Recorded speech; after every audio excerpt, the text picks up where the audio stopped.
बसपा प्रमुख मायावती ने भतीजे आकाश आनंद को पार्टी के नेशनल कोऑर्डिनेटर के पद से हटाने के साथ ही उन्हें अपना राजनीतिक उत्तराधिकारी बनने का निर्णय भी वापस ले लिया है। मायावती का कहना है कि पार्टी व मूवमेंट के व्यापक हित में पूर्ण परिपक्वता आने तक आकाश को दोनों अहम जिम्मेदारियों से अलग किया जा रहा है। आकाश के पिता आनंद कुमार पहले की तरह पार्टी में अपनी जिम्मेदारियां निभाते रहेंगे। आनंद पार्टी के राष्ट्रीय उपाध्यक्ष हैं।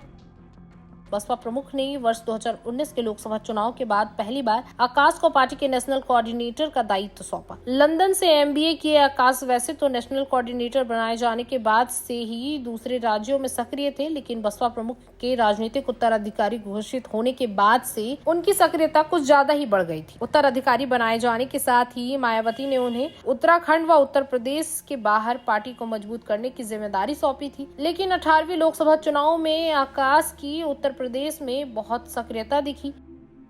मंगलवार रात मायावती ने इंटरनेट मीडिया एक्स पर एक के बाद एक 3 ट्वीट कर आकाश आनंद को नेशनल कोऑर्डिनेटर और अपना राजनीतिक उत्तराधिकारी बनाने के संबंधित 5 माह पुरानी घोषणा को वापस लेने की जानकारी दी। आकाश आनंद को अचानक दोनों जिम्मेदारियों से हटाने के पीछे तमाम तरह की चर्चा है, लेकिन माना जा रहा है कि जिस तरह से वो पार्टी प्रत्याशियों की चुनावी जनसभाओं में आक्रामकता दिखाते हुए मोदी योगी सरकार पर तीखे हमले कर रहे थे, उनके शब्दों के चयन पर बसपा प्रमुख नाराज थी।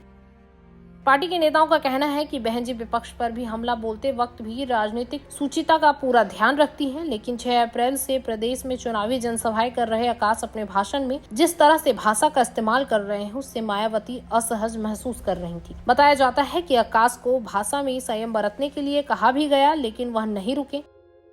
ऐसे में मायावती की नाराजगी तब बढ़ गई जब उन्होंने आकाश को सीतापुर की रैली में प्रदेश सरकार को गद्दारों और आतंकवादियों की सरकार बताने को लेकर जूता मारने जैसी भाषा सुनी। आकाश के दिए गए भाषण को आचार संहिता का उल्लंघन मानते हुए उनके साथ ही पार्टी के 4 लोकसभा प्रत्याशियों पर भी एफआईआर दर्ज होने के बाद तो मायावती ने उनकी सभी रैलियां ही रद्द कर दी हैं। आकाश को प्रदेश से बाहर नई दिल्ली भेज दिया गया है।